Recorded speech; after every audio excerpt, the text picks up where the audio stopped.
오늘은 해와 달과 별을 보세요 라는 제목으로 하나님의 말씀을 보도록 하겠습니다. 제가 읽도록 하겠습니다. 하늘이 하나님의 영광을 선포하고 궁창이 그의 손으로 하신 일을 나타내는도다. 날은 날에게 말하고 밤은 밤에게 지식을 전하니 언어도 없고 말씀도 없으며 듣는 소리도 없으나 그의 소리가 온 땅에 통하고 그의 말씀이 세상 끝까지 이르는도다.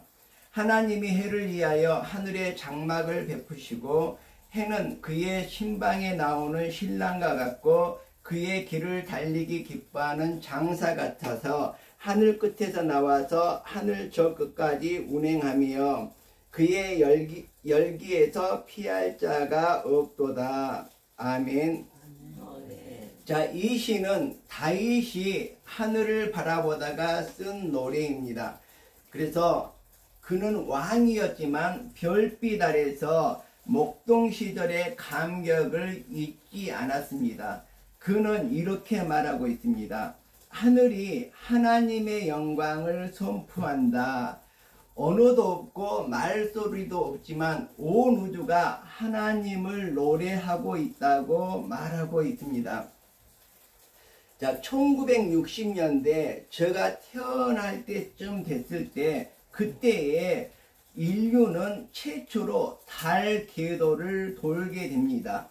아폴로 8호가 달 궤도를 돌면서 우주 비행사들은 지구를 바라보면서 지구에 이렇게 생중계를 했습니다.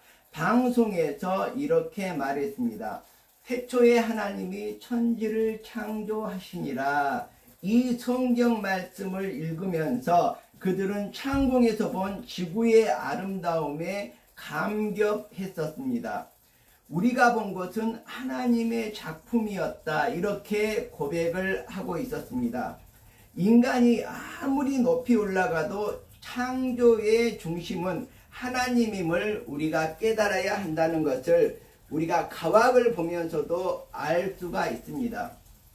오늘은 추석입니다. 우리가 고향을 생각하며 감사의 마음을 드리는 명절입니다. 밤하늘에 해와 달과 별을 보신 적이 있을 것입니다. 추석달은 유난히 둥글고 밝습니다. 어릴 적 달을 보면서 우리가 소원을 빌던 기억이 있을 것입니다. 그러나 달을 보며 소원을 빌지 말고 달을 만드신 이를 하나님을 바라보라고 다윗 임금은 얘기하고 있습니다. 세상 인간이 들을 수 없는 소리가 이 땅에는 많이 있습니다. 이것이 바로 우주의 소리, 침묵의 소리라고 말하고 있습니다. 그렇지만 해와 달과 별들이 이야기를 하면서 이 타이밍에 맞춰서 정확하게 운행을 하고 있습니다. 이 지구가 만들어진 지 6,000년이 지났는데 6,000년 동안 해와 달과 지구 또 별들 이러한 것들은 아주 규칙적으로 움직이고 있습니다.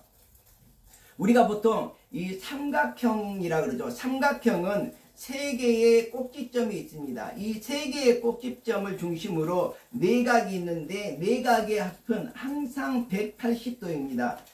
우리가 둥근 원의 360도죠. 그리고 사각형의 내각도 360도입니다. 자, 그런데 우리가 이 해와 달과 지구 이 세 개의 꼭지점이 있는데 이것이 바로 삼각형입니다. 근데 우리가 한 달이 정확하게 30일이면 되는데 30일이 아닙니다. 달이 지구를 도는 게 28일이면 되는데 28일이 아니라 무리수입니다. 그리고 365일 동안 지구가 태양을 한 바퀴 딱 돌아서 그 자리에 멈추면 되는데 그렇지를 않습니다. 맞지가 않습니다. 이건 무리수입니다. 그러다 보니까 6,000년 동안 단 하루도 이 태양과 달과 지구의 삼각형이 똑같은 날이 단 하루도 없습니다. 그래서 이 삼각형의 모양만, 삼각형의 내각만 우리가 알아보면 그날이 언제 몇 시 몇 분인지까지 정확하게 알 수 있는 것이 태양과 달과 지구의 이 삼각형의 모습이라고 볼 수가 있습니다. 그래서 이 365일 동안 6,000년 동안 단 하루도 이 지구와 달과 해의 이 삼각형은 같은 날이 없습니다. 그래서 이 세 개의 삼각관계를 알아보면 지구는 어느 날 몇 시 몇 분이었다는 것을 정확하게 지금 과학적으로 알 수가 있습니다. 자, 이렇듯 이러한 것들이 바로 우주가 말하고 있는, 다윗 임금이 말하고 있는 침묵의 소리라고 말할 수 있습니다.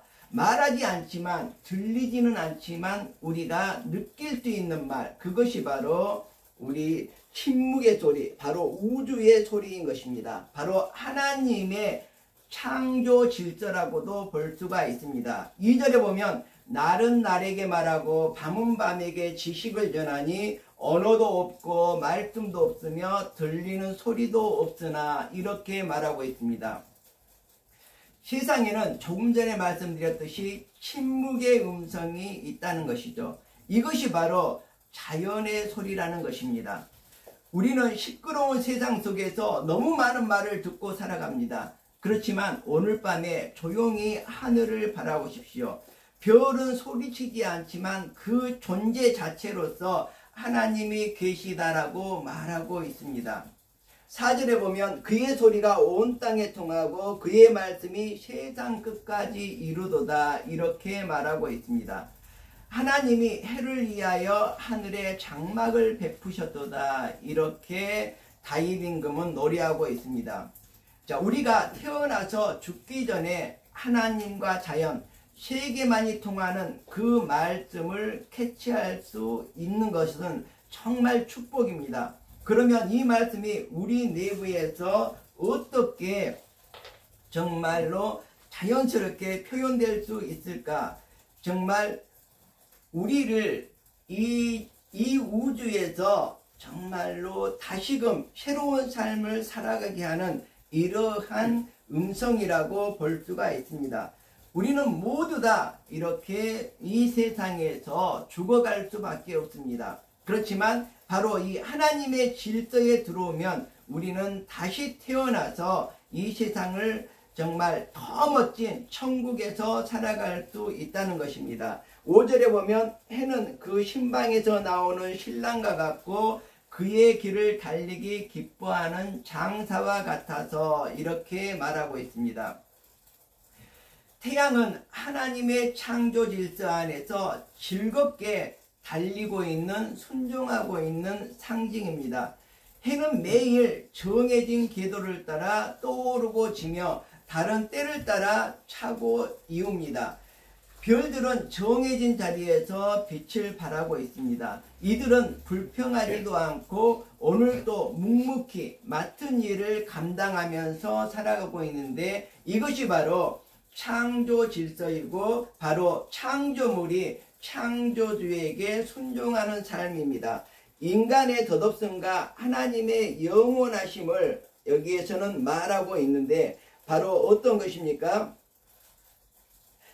이사야 40장에 보면 인간이 무엇이냐, 그래서 인간에 대해서 이렇게 말하고 있습니다. 모든 육체는 풀이요 그 모든 아름다움은 들의 꽃과 같으니 풀은 마르고 꽃은 시들면 여호와의 기운이 그 위에 불미라, 이렇게 말하고 있습니다. 우리는 꽃처럼 피고 지는 인생을 살아가고 있습니다. 젊음도 재산도 명예도 모두 꽃이 시듬같이 시들어갈 수밖에 없습니다. 그러나 이 세상에는 변하지 않는 것이 단 하나 있습니다. 오직 하나님의 말씀은 변하지 않고 영영이 서리라고 말하고 있습니다. 자, 자연 속에서 하나님의 숨결을 듣는 삶을 우리는 살아야 합니다. 다윗은 하늘을 통해서 하나님의 존재를, 밤하늘을 바라보면서 하나님의 존재를 느꼈습니다. 자연을 통해서 하나님을 발견했다는 것입니다. 하나님은 자연을 통해 나를 다시 보라고 지금도 말하고 있습니다. 우리가 추석의 달을 바라보면서 소원보다는 감사를, 욕심보다는 찬양을 올려드려야 할 것입니다. 다윗은 하늘을 보면서 깨달았습니다. 인간은 아무것도 모른다. 우리는 어디서 왔는지, 왜 죽는지도 모른다. 그러나 자연은 답하고 있습니다. 하나님이 계신다. 말씀이 너를 살릴 것이다. 말씀이 너를 저 천국으로 인도할 것이다. 바로 예수 그리스도를 우리 마음속에 모시고 살아간다면 우리가 저 천국에 갈 수 있다는 것입니다. 우리의 인생이 죄와 흙으로 돌아가더라도 하나님이 우리 안에 계시면 우리는 다시 살아날 수 있다는 것입니다.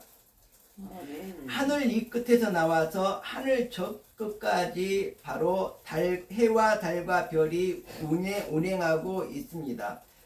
자, 이 우주 질서에서 피할 자는 아무도 없습니다. 다윗 임금은 말하고 있습니다.